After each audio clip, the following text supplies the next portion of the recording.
Professor, it's an honor as ever to see you, to speak to you. Thank you for coming to Poland. I love Poland, of course. We all have simultaneous translation. Maybe we should get a pair of headphones for you for questions later. Tak sobie myślę, może słuchawki do tłumaczenia symultanicznego dla pana profesora jedne by się udały też załatwić, to by było super. Państwo mają tłumaczenie, mam nadzieję, na bieżąco. Jeśli ktoś nie mówi w języku angielskim, my już teraz się przerzucimy na angielski. They do. Będą pytania później, dopytuje się pan profesor, absolutnie. The interesting thing about this book, all your books are absolutely fascinating, but this one was made for Polish market. Yes. It came out in Poland and in UK. First in the world, in Poland, Mm-hmm. and then only in Poland and United Kingdom, not in America, nowhere else. Okay, so all the diagnosis that you give us about young men, about boys, is pertinent to this place, to these people. Yes, and British and American. I mean, so we started the research many years ago, and I gave a lecture at the TED conference about 5 years ago. That I was concerned that many young men, many of my students, were spending so much time on the internet, and then many of them began to live in a virtual world, playing video games, 5 hours, 10 hours every day, and not being interested in school, not being interested in anything, not interested in school, not interested in friends. They no longer chat, they text, they don't even chat online. And so I began to worry about this and we did a big survey of 20,000 people in America, mostly men, and we discovered many interesting things that are true in America and true here in Poland. Many young men are growing up with no father because in America, high level of divorce, 50%. As much as 1 of every 2 boys has no father. It's not just divorce, is it? It's a lot of women being single and having children, yes, women and then father unknown. Yes, father question mark. And again, in Poland, many fathers now go to other countries. Like in London, there's a big Polish-American community with many fathers who really have abandoned their children here and create new families. So boys need a father to motivate them to perform better. But it's not absolutely clear because there are patchwork families, there are lesbian families bringing up children. Sure. Why do little boys need men as mentors, as fathers? Why? Well, because the man should be the role model to say, this is what I do. I work hard, I plan for the future, being educated is important, being part of a society where you give to other people. So the father has to represent the best values of each culture. Not the old notion of masculinity, I'm a warrior, I'm a breadwinner, but mothers give love unconditionally. Mothers say, the boy comes home with a bad grade. Mother says, I love you anyway. The boy is in his room playing video games, whatever. She's happy he's not on the street. The father pulls him down to say, you're not going to get allowance, you get bad grades. You're not going to go play in sports if you get bad grades. So men are tougher on boys and that's good for them? Oh yeah, not tougher, they just insist, you want my love, you have to earn it. Okay. Mothers say, you don't have to earn it, you're my blood. So everybody needs a mother and father, but now I'm saying fathers are disappearing. And in our book, we have many solutions. So I'm not judging boys, but not saying what they're doing is bad. Mm-hmm. The problem is they becoming addicted to playing video games. And now what's new in the history of the world is they becoming addicted online free pornography. So never before can a child of any age, and we have evidence children as young as 6 years old, 6-year-old boys are watching pornography online. And the problem is they play video games 2, 3, 4, 5, 10 hours, and then they break, watch pornography hour or two, go back to video games, and they're escaping in a virtual world where on video games you can become an expert, and pornography is a world in which a woman never uses the power to say no. Every man in every country understands that women have the ultimate power to say no. I say, I want to kiss. You say no. Let's dance. You say no. I want to make love. You say no. So men always fear rejection. In the world of pornography, no one gets rejected. Everything is the fantasy. But what I hate about pornography is there's no romance. No one kisses. No one touches gently. There's no foreplay. There's no friendship. There's no story. Communication. It's all about physical doing. Czy Państwo słyszą dobrze? Nie, no właśnie. Professor, you must bring the mic closer to your mouth. I'm sorry. This is just, we'll come back to the online pornography thing again in a minute because it's very interesting. But I just want to say that all this you're saying about young men, and it's mostly men watching online pornography, this comes from years of research and from watching these boys. This was also helped by an interesting lady, Nikita Kolom, who helped you.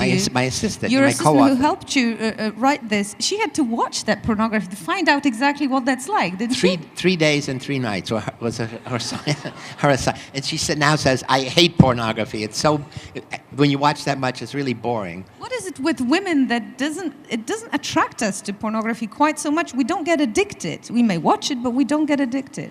So men have always been aroused visually.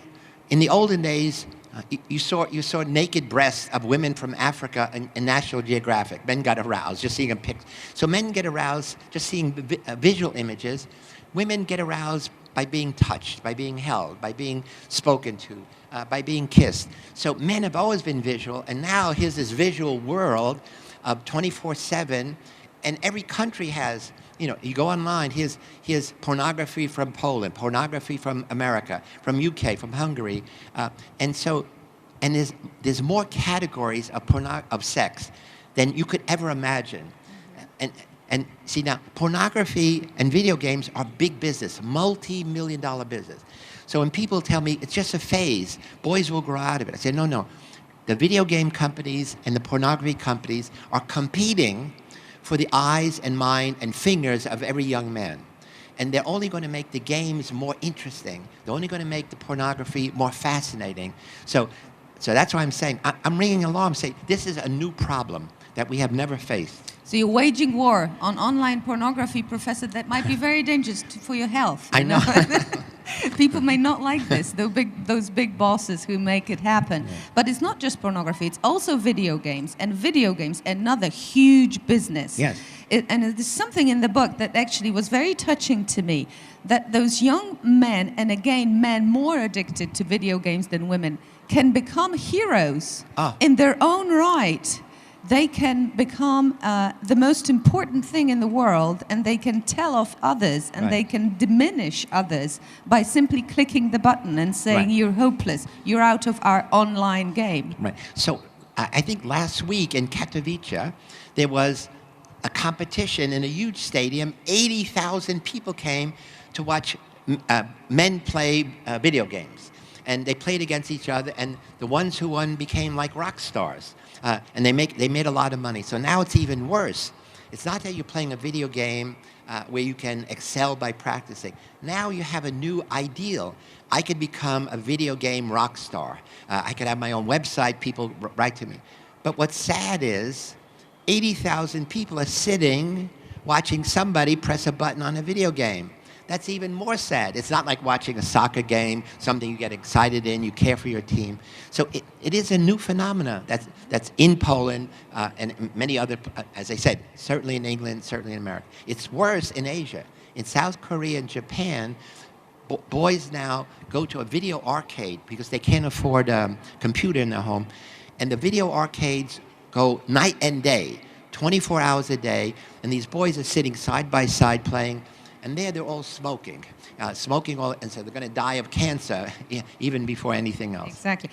Well, when the boys are not playing video games or when they're not watching pornography because it got confiscated by the mother, yes, there is another phenomenon that you describe in the book, and it's called social intensity syndrome. Yeah. What is that? So most men prefer the company of men to the company of women. Young men grow up in the company of other young men. In teams, all men. In gangs, all men. In the military, all men. In fraternities, in college, all men. So men would rather be with men than with women. In the musical My Fair Lady, Rex Harrison say, why don't women be more like men? Because men really would prefer a woman to be more like a man. Not me. Men are boring. But essentially, what it means is men would prefer to be with men, and the more time you spend with a man, the more difficult it is to spend time with a woman, because you don't know what they want, you don't know how to carry on a conversation. Women want to talk about everything. Men just want to talk about sports, sex, drugs, rock and roll. Absolutely. And there is a film in Poland, Baby są jakieś inne. It's about women being different, you know, and men talking about women being different and not understanding them Right. and actually sticking to each other rather Yes. than going out there and facing the yeah. woman who's a bit scary in a way, you know? Yeah, so I'm saying women have the power of rejection because men have to take the advance. So men have to say, would you like to dance with me? Hopefully in the new world, a woman could come to a man and say, would you like to dance with me? I think it's happening. I hope it's happening. Okay, but it's interesting again the parallels between the American world, San Francisco, where you're from, and the research that you're doing in different countries. Also with the title, you know, Gdzie, mężczyźni is the title of a Polish song by Danuta Yes. Rin. She sang that for years and years. 1970s. That right. was a long time ago. And in fact, you can say that we women always complained about our men and always said, where are all the good men gone? And where are all the heroes?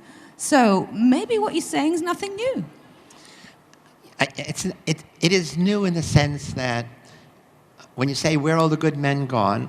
The cartoon, the book, one of the things that's wonderful about the book, and it's only in the Polish edition, is there's these wonderful cartoons. Igor Myszkiewicz, którego serdecznie pozdrawiamy, bloger, który stworzył te rysunki, niezwykłe, polecamy Państwu. And every chapter begins with a really funny cartoon, and essentially the message is, we know where the boys are. They're in their room.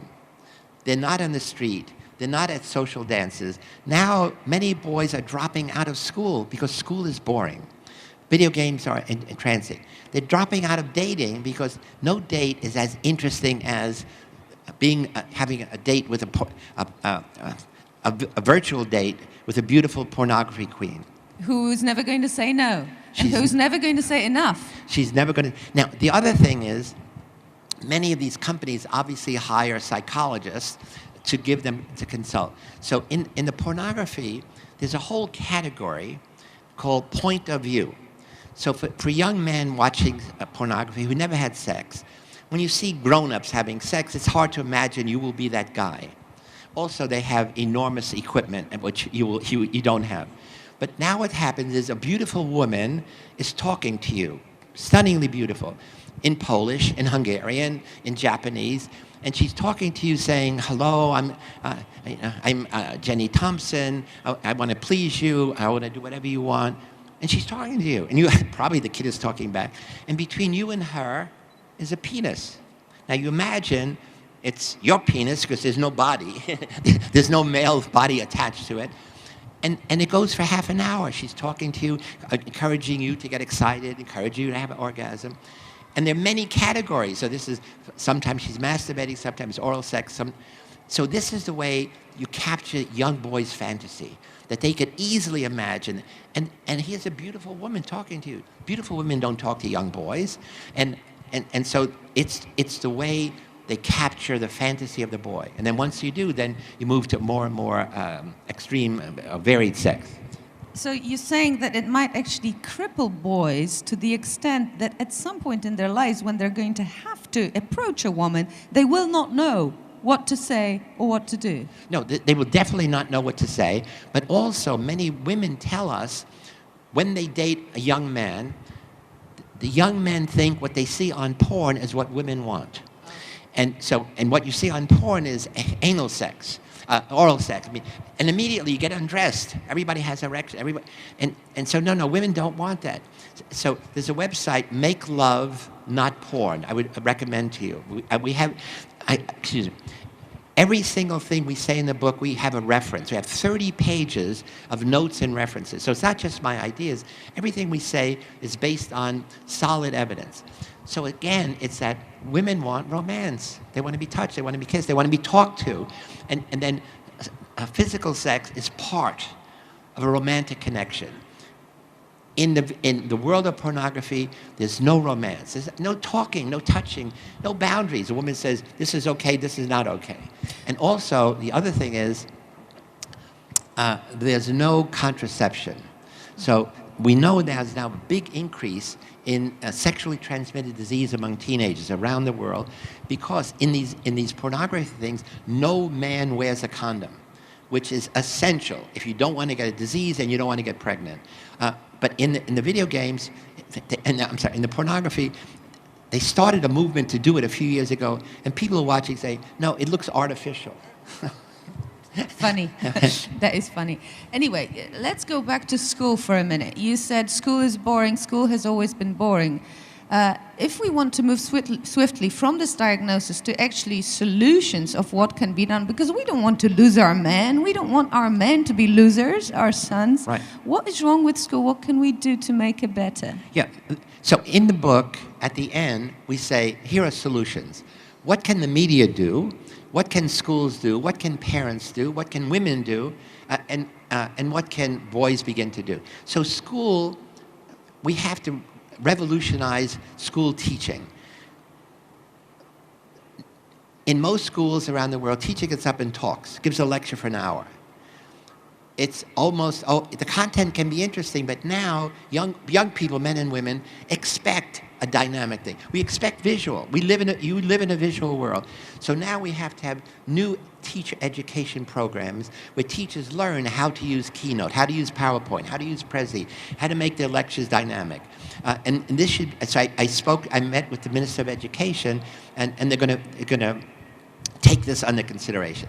The other thing is, most schools, in almost all schools, the teachers are women, because teacher salaries are very low, and in most countries, it's not an honored profession, so it doesn't attract men. So the government has to give better salaries for women. They have to have programs to encourage men to be teachers. But you're saying men are better teachers, or you're saying there should be as many men as women teachers? There should be more, only because, again, if you have a male teacher, here's someone else who could be a role model for you, especially if you don't have a father. Now, again, what we can do is, if many men don't have a father, they need a mentor. So if you are an uncle, if you're a cousin, and you know your nephew doesn't have a father, you have to be the mentor. You have to step up on weekends, take them to a soccer game, take them to a movie. And now what we should do is develop mentoring programs online that kids can sign up to say, hey, I want to be in this program. And when I was in England, they're just starting a program, Journey Men. So men who have a little free time sign up, say, I'm willing to be a mentor for young men. So there are many, many, many solutions. Again, women have to be willing to help men express their softer side. See, the old notion of men was wrong. It was warrior, breadwinner, make all the decisions. No.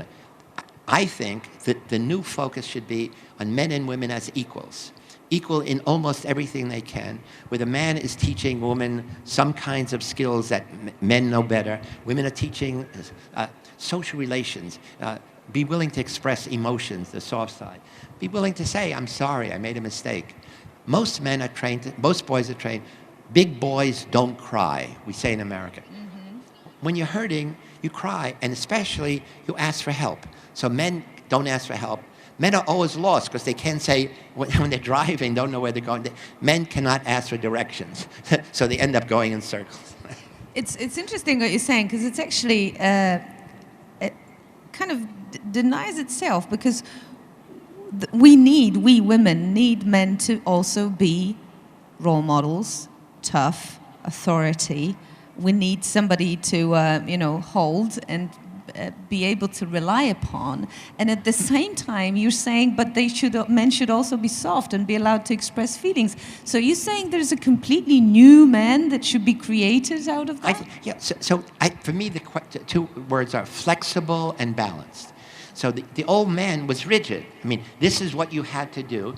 And I'm saying, no, what can men learn from women that they incorporate into what it means to be a man? What can women, so women have learned from men. So women now, in many professional domains, are becoming leaders. Women are performing better in academia than ever in history. Women are performing better in sports. If you watch the Olympics, the best women, track runners, tennis, golf, soccer, the best women perform better than the average man in all those sports, not better than the top men. So again, it's a little daunting for men that women are excelling. When men are on the demise, women are on the rise. And so now women have to take the man under the wing and say, we should be working together as a family, as students, working on projects together, and break that social intensity syndrome to say, really, women are more interesting than men. So you should spend more time with us. Women are more interesting than men, Professor. I I know, it's tragic, but that's a fact. I read an interesting statistics in your book. Men who perform typically male jobs, I don't know what they are, but I suppose, drawing nails. Construction factory, electrician, plumber. And also perform about 40% of general household tasks. Don't get divorced. Yeah. And also, the best marriages, the strongest marriages are those where a woman is contributing about 40% of income. Yeah. So the man earns more, but not by much. Yeah. But she's working professionally, and she's earning enough to be respected. Is that how it should be read? See, it's more than that. So in the old family, in my family, the women never worked. Okay? Women were housekeepers. Women were nurses to babies. And so when the husband came home, the mother, the wife, had nothing to say of interest because she didn't do anything. I mean, she didn't do anything outside of the house. One of the reasons that it's wonderful for women to be working in professions is that when the husband comes home from work, she has wonderful things to say. You know what happened at work today? So instead of him just saying, here's what happened to me, both of them now have a story that they can share.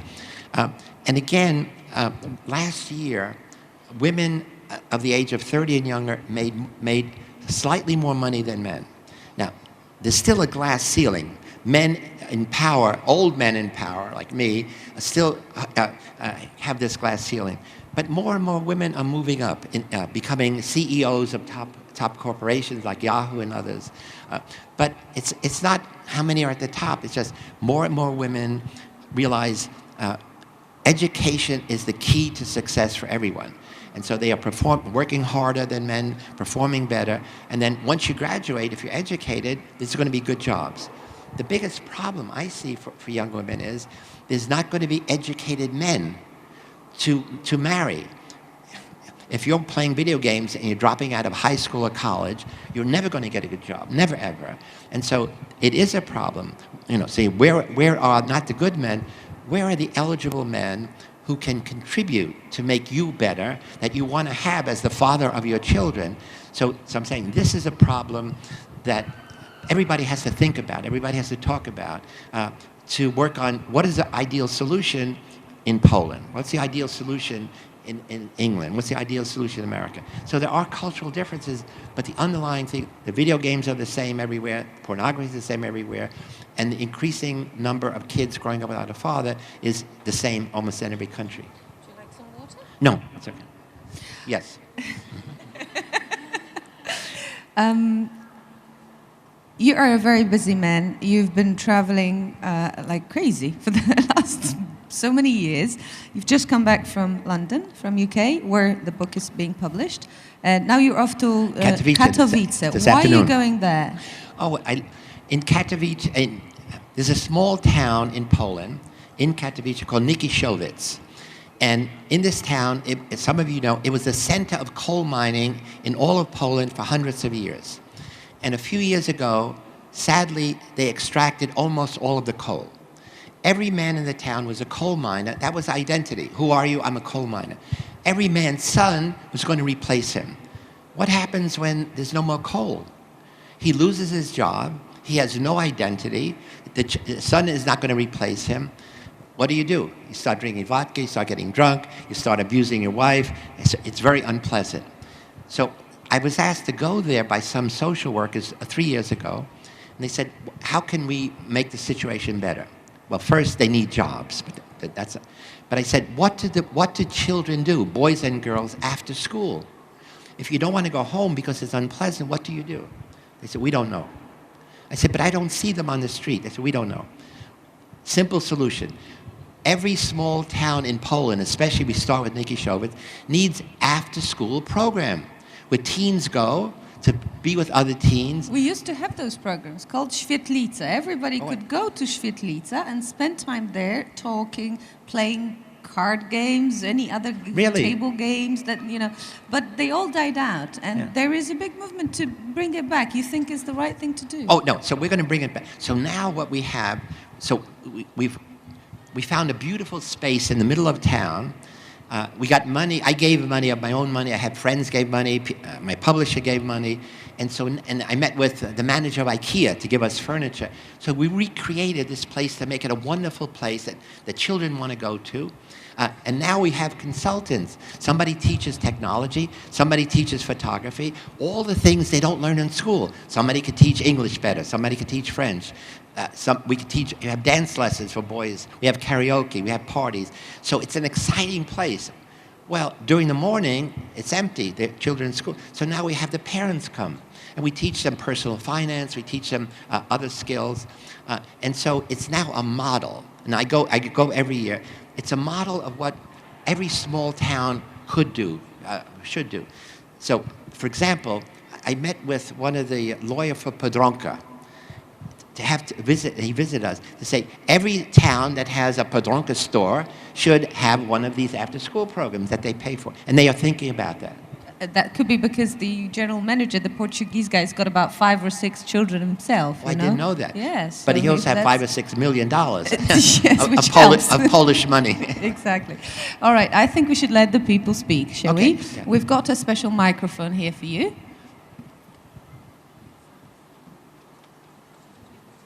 Dobrze.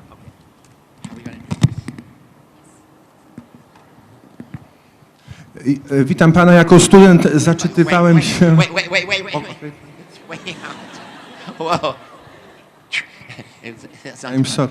Okay, try again. Could you say your name and how old you are? Okay. My name is Marcin. Mam na imię Marcin, mam 40 lat. Natomiast na studiach bardzo się zaczytywałem psychologii i pańską książką. Moje pytanie jest takie, czy miał pan kiedyś takie marzenie, żeby pańską książkę Psychologia i życie znali wszyscy studenci na świecie? Did you ever dream of actually having your book, Psychology and Life, known to every student all over the world? No. So my publisher published Psychology and Life 20 or 30 years ago, and Poland is the only country in the world where the textbook is required in all colleges. In America, there are many other textbooks, so mine is used only in a small number. So again, one of the reasons I have come to Poland all the time and love Poland, aside, my wife is half Polish, Christina Maślak, butter mushroom, and is because of this. I check into the hotel, and the receptionist, after I sign in, takes out Psychology and Life, said, "This is my mother's book from 1980. Would you sign?" So again, that's why my heart is always in Poland. Dziękujemy bardzo. Prosimy o pytania, mikrofon krąży. Dzień dobry, ja mam na imię Aleksander.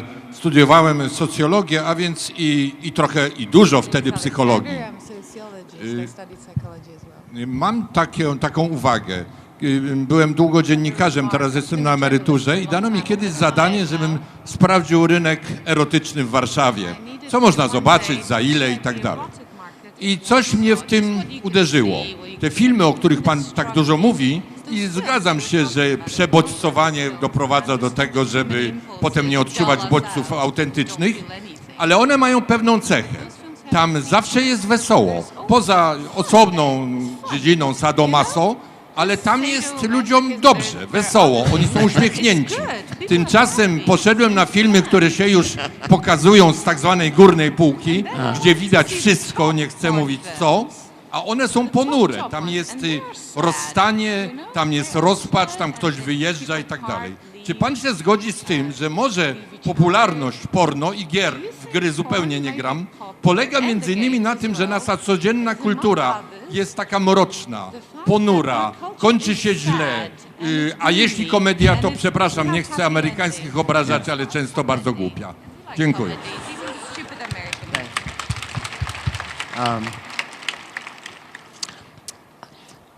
I agree with one of the things you said. Polish people need to smile more. Polish people have to be more like Sicilians. My family's Sicilian. If I get on an elevator and it's filled with Polish people, everybody looks down.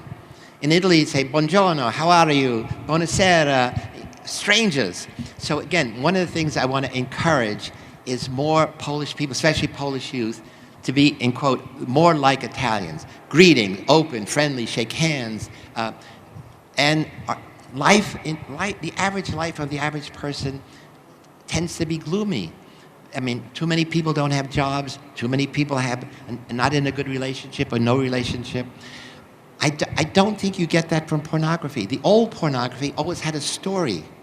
If you go back to Deep Throat, Behind the Green Door, which was in a movie, they don't have a story. So that it could be humorous, it could be funny, but most of it is denigration of women, because men in porn use women's bodies for their pleasure. It's never equal. That's what I'm saying. I don't watch all the time, but I said my sister that no one ever kisses. Kissing is irrelevant to physical sex. For me, kissing is the start. But anyway, so you have to tell me which pornography you're watching. So Właśnie, panowie się wymienią tytułami, bo jak pan widzi, pan profesor świetnie zna tytuły klasyki. Także to może już po spotkaniu. Jeszcze jedno pytanie na pewno. Tutaj jest pani, a tutaj jest pan, a tu jest pani. Ojej, no słuchamy. So I'm gonna try my English. Good. Okay, so many of the things you said were strictly attached to the gender roles that are imposed on us at quite an early age. And I have a question also regarding sex education, because we have a huge problem in Poland with our sex education, which is outdated, Catholic-based, you know, and I think that that most of both men problems and women problems come from the imposed gender roles. Like, come on, men are shattered with sexism similarly to women. Like, they cannot cry, which is expressing a basic human emotion. And I think before the parents' attitude changes, because our parents are an older generation and they didn't have all this gender roles explained to them. They are not aware of them existing. So before their mindset changes enough to raise the young generation without the gender roles, do you think we need something like non-gender role sex education or some programs outside of school that could help us be aware that there is no such thing as what men only should do or what women only should do? Yeah, Thank you. perfect. So thank you for a great question. One of the solutions we talk about is that nowhere in the world is there really an adequate sex education program in school. Where it exists, it's only biology. It's never the psychology of sex. It's never about gender roles. And where you have a Catholic country like you have here, it always begins with abstain, don't do it. You know, and then it's never about it's never about sex and romance. It's all physical, biological. So we say there has to be new sex education programs that are required, certainly in high school. The other thing is very few parents ever have a discussion with their children about sex because it's awkward. And so they avoid it. In the past, it used to be one of the things fathers would do is, talk about, what you should and not do as a man. Well, again, if you don't have a father, the mother is not going to do it because it's too awkward.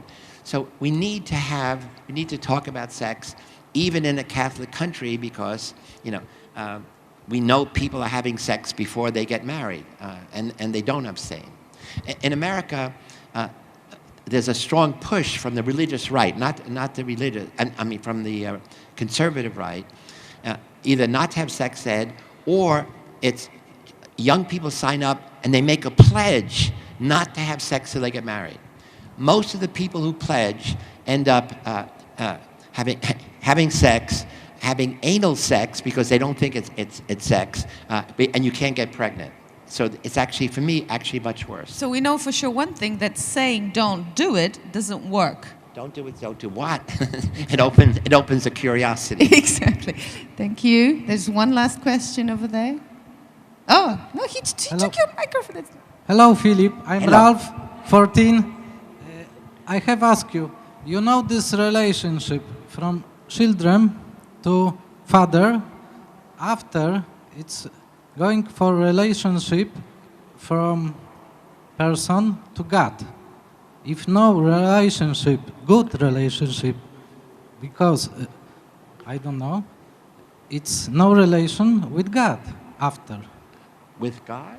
With God. Because young people become, if they don't have a relationship to the father, it's hard for them to become leaders. In this sense, I understand. You're saying for a man to become a leader, it helps to have a father, because fathers, in some sense, emulate leadership, independence. Well, leaders always are people who make decisions, and ideally, it's decisions that are good for the most people. In the family, it's decisions that are good for the family. In the communities, what are the decisions that will help our community function better? So again, nobody has studied. Nobody has studied whether boys who grow up without a father are less likely to become leaders. Leaders in business, leaders in the military. But that's an interesting question. I think you're right, but we don't know. There's no evidence. Do you have the mic? Czy pan ma Yes. mikrofon? Proszę krzyczeć głośno, usłyszymy. One last question. Czy mogę mówić po polsku? Tak. Ja chciałem zapytać pana profesora, bo ja jestem dziennikarzem, który zajmuje się grami komputerowymi. I z tego wystąpienia wynika taki jednoznacznie negatywny wizerunek gier komputerowych, które faktycznie...